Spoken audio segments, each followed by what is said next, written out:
Hello friends, कैसे हो आप सभी। उम्मीद है सभी बहुत अच्छे होंगे। स्वागत है मेरी चैनल प्रेम कहानी में। दिलों का मिलना आज पार्ट 112 से शुरू करेंगे। कहानी कहाँ तक हुई थी सभी को याद है, तो चलिए थोड़ा आगे बढ़ते हैं। हाँ, कशिश आराध्या को लेने के लिए उसके मायके से आई थी। कुछ नाराज़गी चल रही थी दोनों में, जिसकी क्या बोलते हैं सुलह यह कर रहे थे दोनों। तो चलिए सुनते हैं क्या क्या होते हैं। कशिश अभी तक वैसे ही खड़ी थी आराध्या को पकड़े हुए, मतलब वो आए हुए कुछ समय बीत चुके थे कशिश को आए हुए आराध्या के पास। दोनों वैसे ही अभी तक खड़े थे जैसे कशिश ने आराध्या को पीछे से बैठ करके रखी थी। हाँ, आराध्या की वो जो रो रही थी वो अभी नहीं रो रही है। आंखों से वो ये होती है ना आवाज़, रोने की एहसास हो जाती है, तो वो अभी वो नहीं है, बस आंसू आ रहे थे उसकी आंखों से। कि तभी कशिश आराध्या को थोड़ा दूर करती है खुद से और उसकी चेहरे को, मतलब उसको पलटाती है अपनी तरफ और उसकी चेहरे को अपनी हथेलियों पे लेती है। रोने के निशान पड़ चुके थे आराध्या की गालों के साइड से, जो पानी आ रहे थे वो पानी की बूंदे अभी तक थे उसके चेहरे पे। आंखें थोड़ी सी हल्की सी लाल थी, रोने की वजह से थी, ये साफ थी। दोनों की निगाहें मिलते हैं। भाई, ये जो समय थी ना, ये बहुत खूबसूरत थी यार। ये जो घंटे इन्होंने बिताए थे एक दूसरे को बिना देखे। प्यार क्या होती है? फील करना एक दूसरे को। ये फील करने के लिए भी शायद आपके वो उस इंसान को होना ज़रूरी है, थोड़ी सी ही। ये फील अभी ये दोनों कर पा रहे थे दूसरे की आंखों में देख के, मानो सारी बातें इन आंखों से वो दोनों कर रहे थे। कशिश तो मानो अपनी प्यास बुझा रही थी आंखों की। कितने घंटों से ना जाने उसने इस आंखों को नहीं देखे जो आंखें उसे सुकून देते थी। ये शांत धीर आंखें, इसी आंखों को तो देख के वो उस दिन रुक गई थी। उसकी वो जो तूफानों जैसी भागा करती थी उसकी आंखें चंचल, मन में मानो कुछ लेके बैठी हुई, ये करना है ये करना है। बस एक पल में ही वो शांत हो गई थी आराध्या की उन आंखों को देख के। तो बस कशिश की उस नीली समंदर जैसी गहरी आंखें आराध्या की उन प्यारी आंखों से जाके टकरा रही थी। इन निगाहों का टकराना कुछ इस तरीके से होता है कि दोनों खोने लगते हैं उस पल में, उस समय में।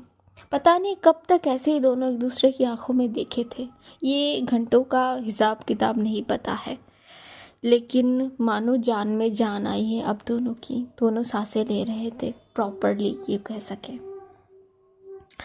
कशिश धीरे से अपनी सर को, मतलब अपनी चेहरे को आराध्या की चेहरे की तरफ बढ़ाती है। झुकती हुई वो आराध्या की फोrehead को चूमती है तो पहले, उसके बाद उसकी दोनों आँखों को, जिस आँखों से अभी अभी ये जो मोतियों जैसे बूंद निकले हैं ना, ये बहुत कीमती है। इस बूंद को वो पी जाती है उसकी चिक से। फिर जाके अपनी होठों का एहसास करवाती है आराध्या की होठों में। एक सॉफ्ट सी गहरी सी टच थी वो छुअन, वो एहसास। आराध्या अपनी आंखों को कस के बंद कर लेती है और उसकी हाथ अपने आप ही कशिश के बैक साइड पे जाके पकड़ सी जाती है, मानो थोड़ा और करीब कर लेती है वो कशिश को अपने से। दूर नहीं करना चाहती थी, ये दूरी अब बहुत तरपाई है इन दोनों को, ये तो थी ही बात। से दोनों उस किस में थोड़े बहुत दुख होने लगते हैं। इनको रहने देते थोड़े अपने समय पे, हम थोड़ा घूम के आते कहीं और से। पीहू चेयर पे बैठी हुई थी, मन्नत उसके आगे, अभी तक उसकी घुटनों पे वो बैठी हुई थी। दोनों की निगाहें मिली नहीं थी अभी तक, लेकिन मन्नत मानो पीहू को ही देख रही थी, उसकी चेहरे को, उसकी आंखों को, उसकी हर एक हरकत को, हर एक चेहरे की एक्सप्रेशन को वो देख रही थी। वो जो पीहू की आंखों की वो जो थकान थी, साथ साथ थोड़ी थोड़ी अब वहाँ आंसू भी थे जो मन्नत देख पा रही थी। शायद ये बात भनक लग गई थी कि मन्नत उसे देख रही है, तो वो धीमी सी आवाज में बिना देखे ही कहती है, क्या देख रही हैं आप? तुम्हें जैसे मन्नत ने ये बात कही ना, पता नहीं मन्नत की ये जो आवाज़ थी थोड़ी अलग थी, अलग लगी पीहू को। वो तुरंत पीहू मन्नत की ओर देखती है तो मन्नत तो उसे ही देख रही थी। वो धीमी सी वॉइस में कहती है, मुझे? हाँ, देख रही हूँ, या फिर ये कहूँ कि समझने की कोशिश कर रही हूँ तुमको। ये जो गुस्सा थी अभी, ये फ्रस्ट्रेशन, उसके बाद अभी ये जो आंसू, किस लिए? और तुम मुझसे क्या छुपाने की कोशिश कर रही हो? वो समझने की कोशिश कर रही हो। पियो, क्या हम इतने भी करीब नहीं हुए हैं कि तुम मुझे इतना बता सको? अगर कुछ प्रॉब्लम है तो बताओ, अदरवाइज मैं उसकी सॉल्यूशन कहाँ से तुमको ढूंढ के दूंगी? मैं तुमको ऐसे नहीं देख सकती पियो। कुछ है तो प्लीज़ बताओ मुझे। आप नहीं समझेंगी तो समझाओ मुझे। क्या नहीं समझूंगी पियो मैं? अगर तुम बताओगी नहीं तो मैं समझूंगी कैसे बात को? तुम बता के तो देखो, समझने की बात तो बाद में है। तुम पहले बताओ तो सही एक बार। मन्नत बहुत इंसिस्ट कर रही थी पीहू को बताने की कि आखिर प्रॉब्लम क्या है, वो ऐसे क्यों है। पता नहीं पीहू को क्या होती, वो बताने के लिए डर रही थी या वो बताना नहीं चाहती थी, वो उसके अंदर की बात थी। लेकिन मन्नत बहुत तरीके से कह रही थी, क्योंकि मन्नत से ना ये हालत नहीं देखी जा सकती थी पीहू की, चाहे कुछ भी हो। वो नहीं देख सकती थी पीहू को इस हालत में, तो कभी भी नहीं। वो बात बोल के मन्नत रुक जाती है और बस पीहू को ही वो देख रही थी, उसकी चेहरे को। मैंने अभी बताई, मन्नत की आंखों में सवाल थे, कंफ्यूज थी वो, उसी नज़रों से वो देख रही थी उसको। ऐसे ही ना थोड़े समय बीत जाते हैं दोनों के बीच में। खामोशी थी। पूरा हॉस्पिटल का जो वो जो कॉरिडोर था जहाँ पे ये दोनों बैठे थे, वहाँ पे कोई थे नहीं। हाँ, शाम की वक्त थी, लेकिन उस कॉरिडोर में ज़्यादा लोग नहीं आ रहे थे। ये लोग जहाँ पे बैठे हुए थे, या ये मैं कहूँ, अब देखते देखते तो रात हो ही रही थी, हो भी चुकी थी। या एक बात मैं बोलूँ, अगर शाम से निकल के थोड़ा समय निकल चुकी थी। अब मन्नत की जो थी वो ड्यूटी टाइम आ चुकी थी, लेकिन उसे कॉल तो आ रही थी, वो समझ रही थी उसकी फ़ोन रिंग कर रही है, लेकिन वो अभी उस सिचुएशन में जाने के लिए, हाँ वो डॉक्टर है, आई नो, ये पता है, लेकिन उसे अभी ये लगी कि मुझे इसके पास होना ज़रूरी है। तो वो क्या करती है, वो ज़्यादा ध्यान नहीं देती, वो पीहू को ही देख रही थी कि पीहू क्या हो गई उसको, वो ऐसे क्यों कर रही है। उसके मन में ना ये थी कि पीहू को मैं पहले संभाल लूँ, उसके बाद मैं ड्यूटी पे जाऊँगी, ज़रूर जाऊँगी, मैं आई तो हूँ उसके लिए। लेकिन तभी उसके दिमाग में ये बात नहीं कि मैं एक टेक्स्ट छोड़ देती हूँ कि कोई संभाल लेगी। तो ये बात नहीं आई थी मन्नत के मन में, क्योंकि पीहू की हालत वो देख रही थी उस समय। और बाहर जो थी, अब बाहर की हालत थोड़ी ख़राब होने लगी थी। आसमान की जो हालत थी मैं कहूँगी, वो धीरे धीरे ख़राब हो रही थी। बाहर तूफान आने वाले थे शायद। कुछ समय ना ऐसे बीत जाते हैं, कोई कुछ नहीं कहती, खामोशी थी बस उस कॉरिडोर में। और ये दोनों बैठे हुए थे। मन्नत अभी तक वैसे ही बैठी हुई थी पीहू के आगे अपनी घुटनों पे, कि तभी पीहू बोलना शुरू करती है। 4 साल, 4 सालों से पापा की हार्ट की ये प्रॉब्लम है। 4 साल पहले जब पहली बार पापा को अटैक आई थी, मैं कॉलेज में थी उस समय, ऑफिस में काम कर रहे थे, कि अचानक वो बेहोश होके अपनी मतलब चेस्ट को पकड़ के नीचे गिर गए। तो ऑफिस के कुछ कलीग्स ने उनको हॉस्पिटल पे पहुंचा दी थी। मैं कॉलेज में क्लास कर रही थी कि तभी मुझे फ़ोन आई थी माँ की। मैं बहुत घबरा गई थी उस दिन। मैं जल्द से जल्द हॉस्पिटल पहुंची। पापा बेहोश थे, उनको डॉक्टर ने कुछ बेहोशी की इंजेक्शन दी थी उस समय। तब तक तो ठीक हो गए थे, लेकिन वो पहला अटैक थी। घर वाले सब डर गए थे। डॉक्टर ने कह दी थी कि बहुत मुश्किल वक्त है ये, ट्रीटमेंट की ज़रूरत है उनको। मैं उम्र ही कितनी थी, बहुत छोटी थी। भाई को नई नई जॉब लगी थी उस समय। डॉक्टर ने बताई थी कि वो कुछ टेंशन से गुजर रहे थे, जिसके चलते ये हार्ट अटैक उनको आई है। मुझे समझ नहीं आई थी कि टेंशन किस बात की थी। सब कुछ तो नॉर्मल थी, फिर टेंशन किस बात की थी। उसी दिन रात को माँ से पता चली थी कि भाई की शादी के लिए पापा ने ये घर गिरवी रखी है, और दिन व दिन उस जिनके पास ये घर गिरवी है वो पैसे की डिमांड कर रहे हैं। और पापा की नौकरी इतना कुछ खास वो कमाते नहीं थे। मेरी पढ़ाई, घर का खर्चा, माँ की दवाई, पापा की दवाई पापा हैंडल नहीं कर पा रहे थे। ये बात नहीं पता थी मुझे पहले। मैं अपनी मास्टर कंप्लीट कर रही थी उस समय। पापा तो घर आ गए थे, भाई की शादी हो गई थी। शादी के 6 महीने बाद ही भाई चले गए थे अब्रॉड अपनी वाइफ को लेके। पहले कुछ महीने तो बहुत अच्छे से बीते थे, लेकिन उसके बाद मानो भाई बदलने लगे थे। वो ना समय से पैसे भेजते थे, ना अच्छे से बातें करते थे माँ से। एक दिन मैंने माँ को बात करते सुन ली थी भाई से। बहुत बुरी तरीके से वो बात कर रहे थे माँ से। उसी दिन लास्ट थी जिस दिन भाई ने कॉल पे बात की थी हम सबसे। पापा की तबीयत दिन ब दिन ख़राब हो रही थी। माँ ने जितने भी फंड्स किए थे, डिपॉजिट थी, सब कुछ पापा के पीछे लगा दिए थे उन्होंने। एक दिन वो घर का जो मालिक था वो आया था और बता के गया कि अगर उन्हें पैसे ना मिले तो हमें घर छोड़ना पड़ेगा, घर खाली करनी पड़ेगी। मैं पागल बन चुकी थी उस समय। मुझे कुछ समझ नहीं आ रही थी कि मैं करूँ क्या।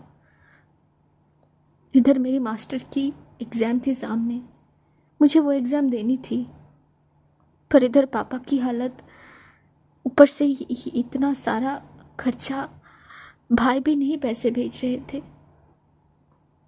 मैं समझ नहीं पा रही थी करूँ क्या मैं। पेपर से पड़ गई थी मैं। मेरी मास्टर की एग्ज़ाम जब ख़त्म हो गई थी, मैंने उसी दिन ठीक कर ली थी। बहुत हो गया, मुझे नौकरी ढूंढनी पड़ेगी, मुझे नौकरी करनी पड़ेगी। दर दर भटक रही थी मैं नौकरी के लिए, लेकिन कहीं भी कोई नौकरी नहीं थी। जस्ट मास्टर ख़त्म किए हुए किस एक लड़की को कौन जॉब में रखती है। हाँ, लोग इतने ख़राब होते हैं ना, इतनी बुरी बुरी नज़रों से देखते थे जब भी जाती थी मैं। जॉब मिलेगी किसी चीज़ के बदले में, और वो चीज़ मुझे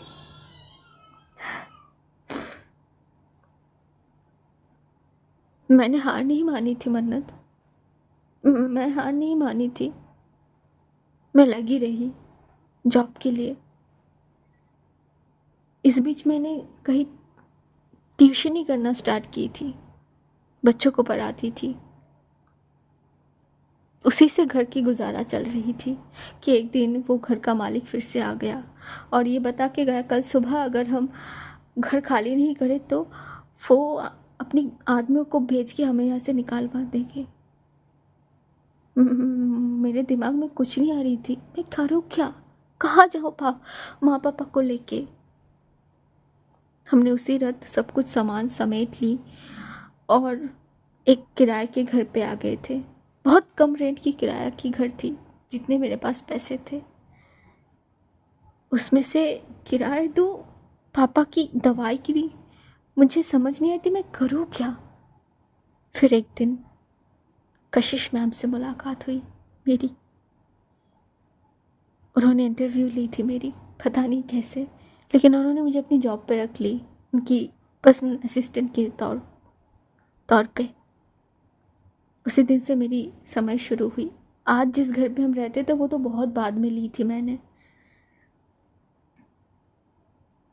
लेकिन इस बीच जैसे सब कुछ सॉर्ट आउट हो गई, सब कुछ तय कर लिए हमने, एक दिन भाई की कॉल आई। माँ से बात कर रहे थे, पता नहीं कैसे, लेकिन उन्होंने माँ को मना ही ली थी और अब वो प्रेशराइज कर रहे थे, मुझे कर रहे हैं शादी के लिए। मन्नत, मुझे शादी नहीं करनी है अभी। माँ ये नहीं समझ रही है।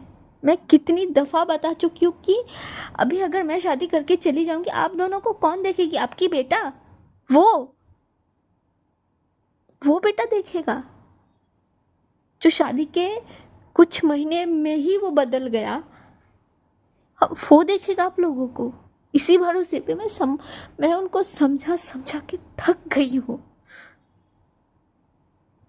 आज जब घर गई तो देखा कुछ एक रिश्ता लेके आए हुए हैं, भाभी की फैमिली।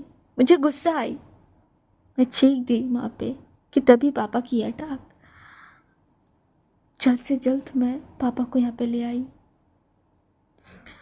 और मैं ये सारी बातें कशिश मैम या तुमसे नहीं कहना चाहती थी। मुझे नहीं पसंद है, नहीं कहना था तुम दोनों से ये बातें। मुझे मैम से और ना तुमसे कोई एक्स्ट्रा फेवर या मदद नहीं चाहिए थी। मैं लेना ही नहीं चाहती थी, इसीलिए मैंने सब कुछ छुपाई थी। इसीलिए मैं तुमको नहीं बताना चाहती थी, समझी तुम? और कुछ नहीं है। इतना बोल के भी वो रुक जाती है। वो आके कुछ नहीं कहती, वो अपनी सर को झुका लेती है तुरंत। मन्नत अभी तक देख रही थी उसको, आंसू अभी तक गिर रहे थे उसकी आंखों से। जब वो बात कर रही थी ना, तभी भी उसकी आंखों से आंसू आ रहे थे। मन्नत बस चुपचाप पीहू को देख रही थी। उसकी बातें जिस क्षण उसने सुनी थी ना कि शादी, मानो उसका दिल 100 टुकड़ों में चीर के किसी ने रख दिया हो। शादी पीहू की, वो सोच भी नहीं सकती इस बारे में। अभी उसे घबराहट होने लगती है। तो यहाँ पे रात काफ़ी तो हो चुकी थी और इन दोनों को घर भी जानी थी। इन दोनों को मतलब समझ जाओ ना, इन दोनों को, हमारी कशिश और अयोध्या को। तो माँ चाहती थी कि कशिश और अयोध्या डिनर करके फिर ही जाए यहाँ से। वो उसी हिसाब से सबके लिए डिनर बनाई थी। दोनों नीचे आ चुके थे डिनर के लिए, टेबल पे भी बैठ चुके थे। सारे फैमिली जो थे इनके सभी बैठ चुके थे डिनर के लिए। आज एक साथ थे सारे। प्लान ही ऐसी कुछ बनाई थी सब ने कि कशिश आएगी तो सबके साथ सब एक साथ डिनर करेंगे, जिसके लिए माँ ने कुछ तैयारी की थी। वैसे ही सब साथ में बैठ के डिनर करने लगते हैं। रात तो काफ़ी और ख़ासकर आसमान की हालत खुद अच्छी नहीं थी, तो मम्मी देर नहीं करना चाहती थी, तो वो दे दी थी। डिनर सर्व कर चुकी थी सबके लिए। डिनर करने के बाद ही आराध्या जाती है ऊपर। वो फ्रेश हो लेती है थोड़ी बहुत, अपने कपड़े को जो लगेज पैक करी थी उसने वो एक बार चेक कर लेती है। तब तक आदर्श भाई आके वो जो लगेज आराध्या ने पैक की थी, वो सारा बैग लगेज वगैरह वो नीचे उतर के कशिश की कार तक ले जाते हैं और डिक्की में उसे रख देते हैं। आराध्या नीचे आती है। हाँ, वो तैयार थी। कशिश नीचे बैठी हुई थी, सबसे बातें कर रही थी। आराध्या आती है तो कशिश और आराध्या दोनों ही मिलके जाते हैं घर में जो बड़े थे उनके पैर छूने के लिए। दादी माँ के पैर छुए जाते हैं। उसके बाद बड़े पापा, बड़ी माँ, पापा, मम्मी सबके पैर छूते हैं। अयोध्या जाती है, भाभी से मिलती है, भाई से मिलती है, अनु, छोटी सबसे मिलती है।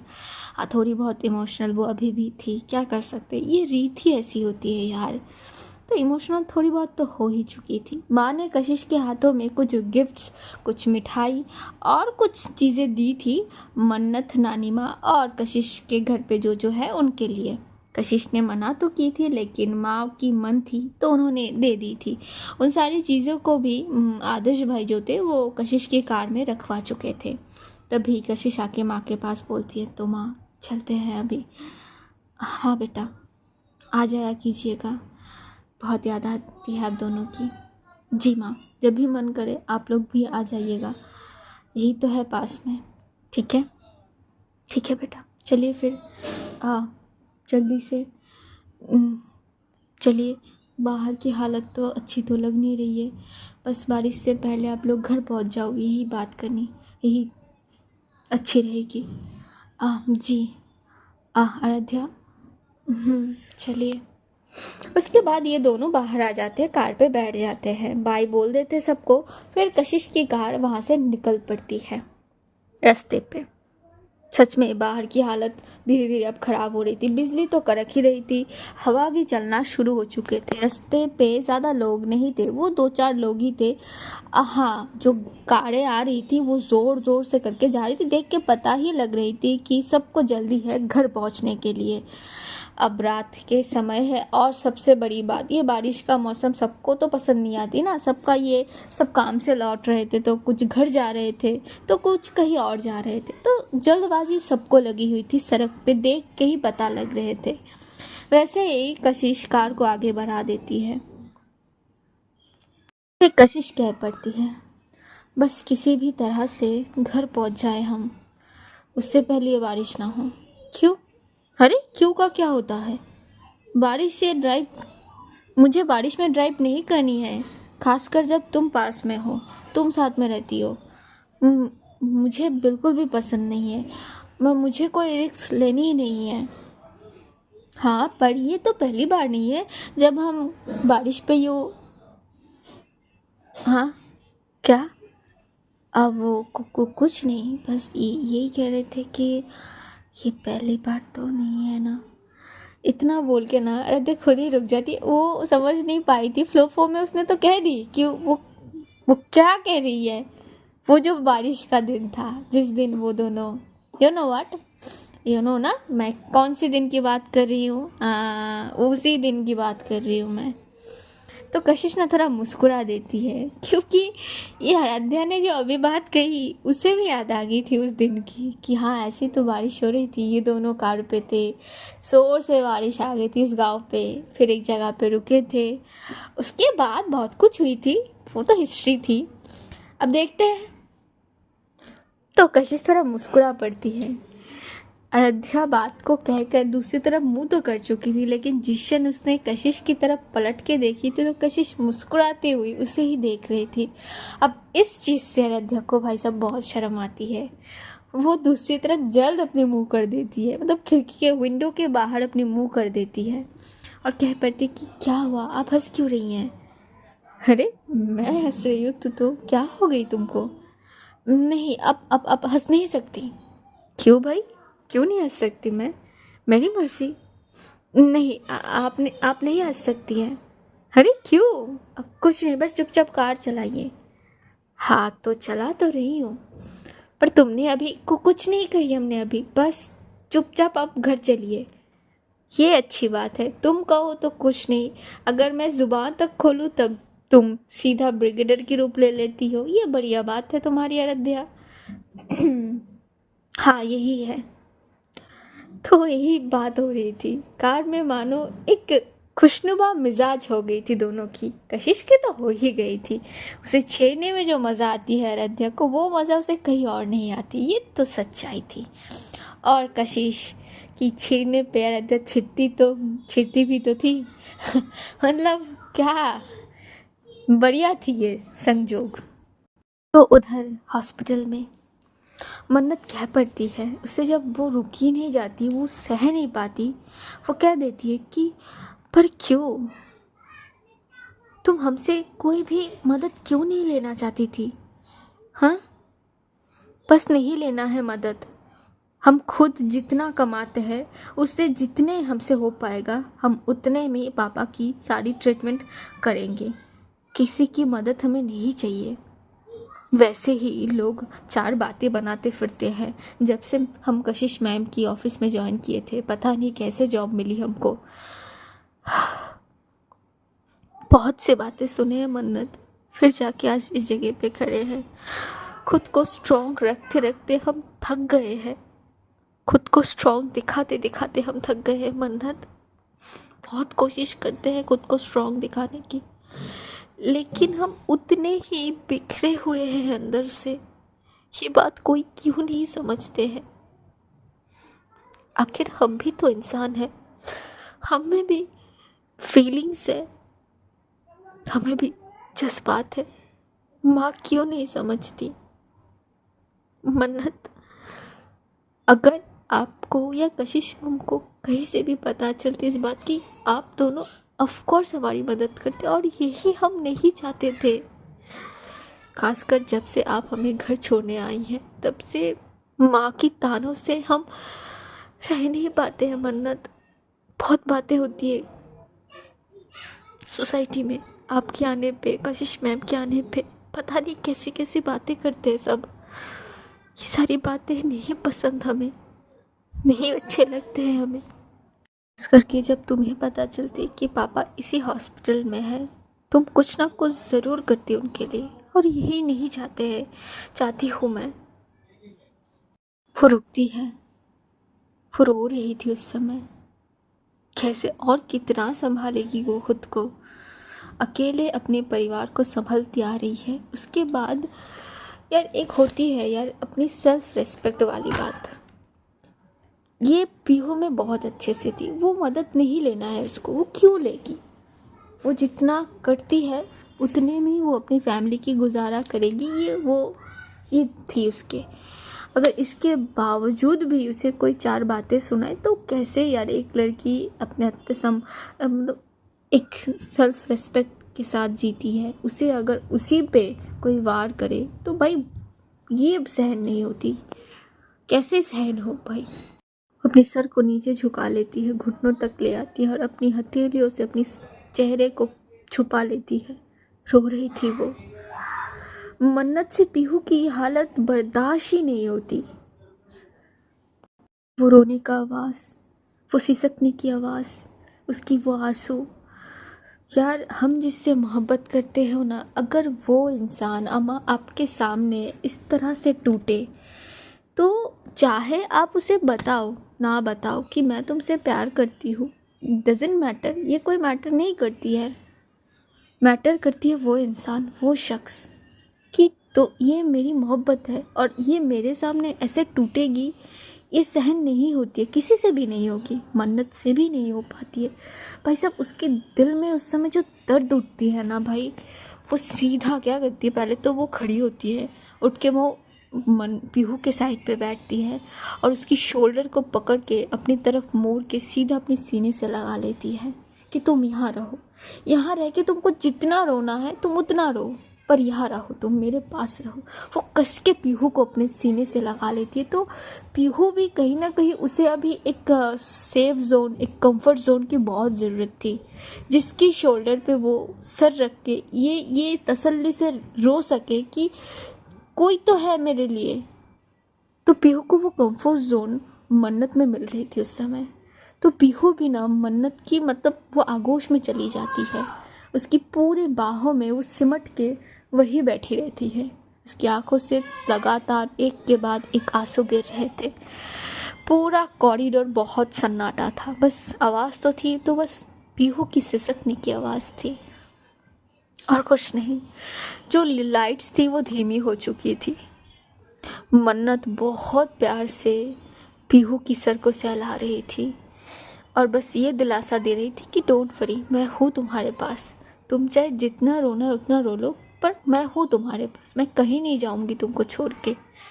ये वो उसको दिलासा दे रही थी कि तभी उसकी फ़ोन पे फिर से बज उठती है।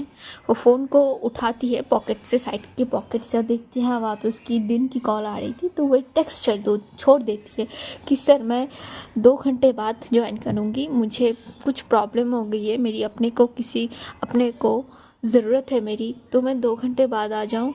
अब उसको मेरी जगह पे किसी और को अभी रख लीजिए। ये वो टेक्स्ट में छोड़ देती है और फिर अपनी फ़ोन को वापस अपनी जेब में रख देती और पीहू को फिर से अपनी बाहों में भर लेती है। उसकी सर को सहला रही थी एक हाथ से, तो दूसरी हाथ में वो शोल्डर को थोड़ा सहला रही थी कि डोंट वरी, मैं हूँ तुम्हारे पास, तुम्हें रोने की कोई ज़रूरत नहीं है, तुम चाहे जितना रोना है रो लो। तो पीहू भी जी भर के रोती है। भाई साहब उसकी रोने की जो आवाज़ थी ना, एक एक सिसकने की एक एक आवाज़ मानो मन्नत के दिल में पत्थरों जैसी वार कर रही थी। यार कोई नहीं देख सकते अपनी मोहब्बत को इस तरीके से रोते हुए। वो संभाल तो रही थी, लेकिन साथ साथ मन्नत की आंखें भी भर आई थी उस क्षण। वो खुद को तो संभाल लेती है और पीहू को भी संभालती है बड़े प्यार से। बारिश कब की शुरू हो चुकी थी और बिजली का कड़कना, भाई साहब उनकी तो आवाज़ बहुत खतरनाक थी। और साथ साथ हवा भी चल रही थी। वो जो बारिश की जो तेज़ थी, तेज़ तार होती है ना एक, वो चल रही थी, मानो तूफान उठा था अभी सड़कों पे। एक भी कार नहीं थी, पूरा रास्ता जो था पूरा खाली था रास्ता। एक भी इंसान ना, एक कार, कुछ थी। स्ट्रीट लाइट जल रही थी जिसके चलते वो जो बारिश की बूंदें वो साफ देखा जा सकती थी। कशिश की जो कार थी पूरा बारिश से भीगी हुई थी, जिसके चलते वो ड्राइव नहीं कर पा रही थी, तो वो कार को एक साइड पे रोक के खड़ी हुई थी। ये लोग कार के अंदर बैठे हुए थे। बहुत पहले एक कशिश ने कार को रोक दी थी, क्योंकि इतनी बारिश में वो कार नहीं चला पा रही थी। वो सामने कुछ देख ही नहीं पा रही थी, इतनी बारिश हो रही थी। वो दोनों चुपचाप शांत बैठे हुए थे।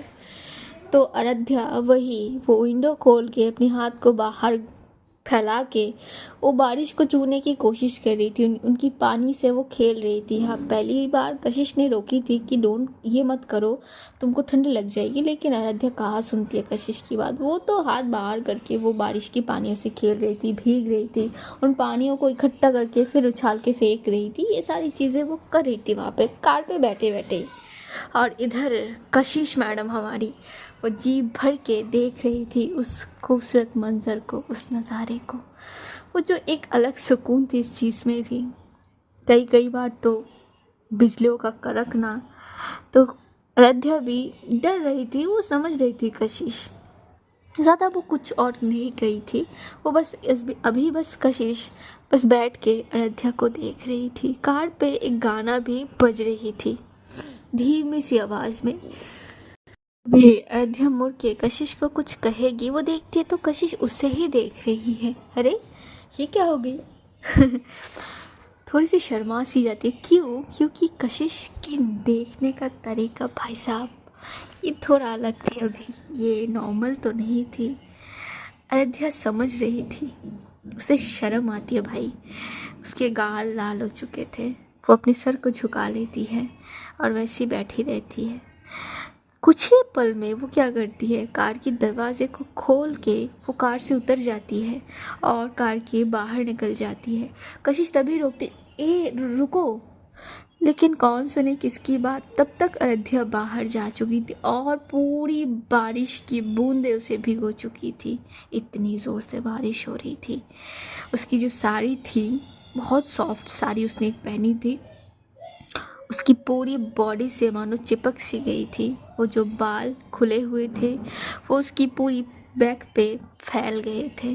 कुछ कुछ बाल तो ऐसे जो फोरहेड के साइड पे छोटे छोटे बाल थे वो लग चुके थे। और कितनी खूबसूरत नज़ारा वो बना रही थी जब आराध्या अपनी दोनों बाहों को फैला के आसमान की तरफ चेहरा कर देती है, मानो वो उस बूंद को अपनी चेहरे पे महसूस करना चाहती थी। और वो स्ट्रीट लाइट की रोशनी जब आराध्या की उस चेहरे पे पड़ रही थी, मानो वो जगमगा रही थी, वो चेहरा खिल रही थी। कशिश बस मंत्रमुग्ध होकर आराध्या को निहार रही थी, देख रही थी। ये रूप, ये चमकना, ये सब कुछ वो बस जी भर के देख रही थी। कब ऐसे देखते देखते वो खुद भी बाहर होके खड़ी हो जाती है कशिश कार से, उसे नहीं पता चलती। वो दरवाजे को बंद करती है और धीरे से चलते हुए सीधा आराध्या के पीछे आके रुकती है। आराध्या तो पूरी मंत्रमुग्ध होके वो बस झूम रही थी उस बारिश में। बारिश की बूंदों को इकट्ठा करके उछाल रही थी, अपने चेहरे पे दे रही थी, तो कभी ऊपर फिर से आसमान की तरफ दे रही थी। आसमान से गिरती वो बारिश की एक एक बूंदे कशिश को भी भिगो चुकी थी। उसने एक ब्लेजर सूट पहनी थी, वो पूरा भीग चुकी थी, दोनों ही भीगे हुए थे।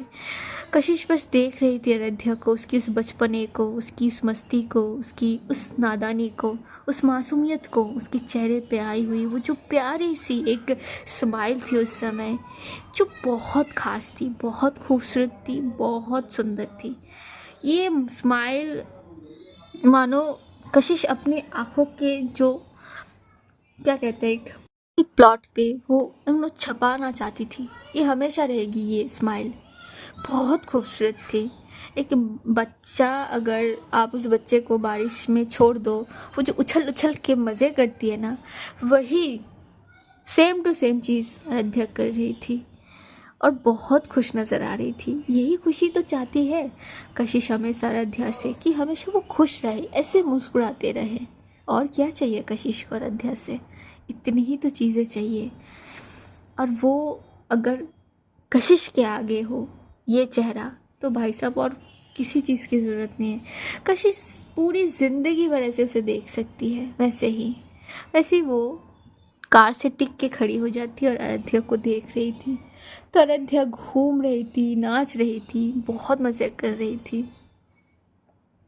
हल्की सी एक बिजली कड़क उठती है तो आराध्या थोड़ी रुक जाती है। कशिश समझ जाती है इस चीज़ को। वो धीमी सी कदमों से आराध्या की पीछे आती है, पीछे आके रुकती है। और तभी आराध्या अपनी वेस्ट की साइड पे एक हाथ की छुअन को महसूस कर पाती है। एक वार्म हाथ। उफ, इस छुअन को वो कैसे नहीं पहचानेगी। ये छुअन तो उसे सबसे ज़्यादा करीबी, उसके दिल के सबसे ज़्यादा करीबी छुअन है ये स्पर्श। हाँ, कशिश ने आराध्या को पीछे से बैठक की थी, पूरी उसकी वेस्ट को पकड़ती हुई। उसने साड़ी पहनी थी। अब वो साड़ी जब हम पहनते हैं ना, वो जो नेबल का एक साइड होता है वो थोड़ा ओपन हो जाती है हमारी, तो बस वही स्किन पे कशिश की हाथ थी। दोनों हाथों से उसे टाइट करके पकड़ के रखी थी और अपनी चेहरे को आराध्या की नेक की साइड के वहाँ पे छोड़ के रखी थी। शोल्डर पे वो हल्की सी अपनी होठों की छुअन की एहसास करवाती है। दोनों भीगे हुए थे। कशिश की बालों से होते हुए बूंदे आराध्या की शोल्डर पे गिर रहे थे। आराध्या मानो काँप उठती है उस छुअन से। इतना गहरी तरीके से कशिश आराध्या को छू रही थी ना उस समय, कि मानो कहाँ समेट के रखे आराध्या खुद को, कहाँ छुपाए। वो अपनी आंखों को आगोश में बंद कर लेती है और अपनी सर को आराध्या की सर से पीछे से टकरा के रख देती है। तो कशिश भी कहीं ना कहीं आराध्या को अपनी बाहों में थोड़ा और कस के पकड़ लेती है और उसे थोड़ा और अपने करीब कर लेती है। दोनों के बीच में बिल्कुल भी गैप नहीं रहने देती। आराध्या की बैक कशिश की चेस्ट से जाके टकराती है। एक स्पार्कल, एक कुछ तो होती है यार। दोनों ही वैसे ही रास्ते पे, रोड पे थे। बारिश गिर रही थी, आसपास खामोशी थे। कुछ थे तो इन दोनों की गहरी सांसों की आवाज़, तेज़ धड़कनों की आवाज़ और वो गरजता हुआ बादल, बरसते हुए ये बरसात और ये चलती हुई हवा, जो एक बेहद खूबसूरत नज़ारा बना रही थी। बेहद ही खूबसूरत। दोनों खुद में समाये हुए थे, अपने खुद को दोनों की बाहों में छोड़ दिए थे। फिक्र नहीं थी किसी भी बात की। किस बात की फिक्र हो जब दोनों के पास है। कौन चार लोग, कौन देख रहे हैं, क्या इनकी एक नाम है, कुछ नहीं थे। तो बस दोनों के दिल की वो एहसास, वो वम वाली एक एहसास। बारिश दोनों को पूरा भिगो चुके थे। वो स्ट्रीट लाइट की रोशनी जब इन दोनों पे पड़ रही थी, और ज़्यादा खूबसूरती दोनों की निखर के आ रही थी, मानो मेड फॉर ईच अदर। और वो एक हवा का झोंका, भाई साहब, वो मानो दूसरा ही चीज़ कर रहे थे। एक कमाल की एहसास जगा रहे थे दोनों के मन में। एक मीठी सी चुहन, एक मीठी सी एहसास, धीमी सी वॉइस में कहीं से तो कोई गाना सुर से बच के इनके कानों पे आती है और उसी की बोल में दोनों झूमने लगते हैं। सांसों को सांसों में ढलने दो जरा, धीमी सी धड़कन को बढ़ने दो जरा, लम्हों की गुजारिश है ये, पास आ जाए हम तुम। बस इस गाने में इन दोनों को झूमने रहने देते हैं। आज हम यही रुकेंगे। नेक्स्ट भाग में आएगी कुछ अलग से टशन, कुछ अलग से नई एक्सपीरियंस करेंगे आप दोनों। अब क्या बोल सकते हैं। अगर ये भाग अच्छी लगे तो ज़रूर सब्सक्राइब कीजिए, ज़रूर लाइक कीजिए, ज़रूर यार कमेंट कीजिए। जो लोग ऐसे सुन के चले जाते हो, ये कोई बात होती है क्या? आपकी एक कमेंट मुझे बहुत ज़्यादा इंस्पायर करती है। तो 1 comment for my inspiration. So please comments करो and of course like, comments, share. यही तो कहती हो यार, और क्या बोलती हूँ मैं। और ऑफ कोर्स अच्छे रहिए, स्वस्थ रहिए, खुद का ध्यान रखिए। आज इतना ही रखेंगे, नेक्स्ट भाग के लिए प्लीज इंतज़ार कीजिए। तब तक नमस्ते। सुनते रहिए दिलों का मिलना।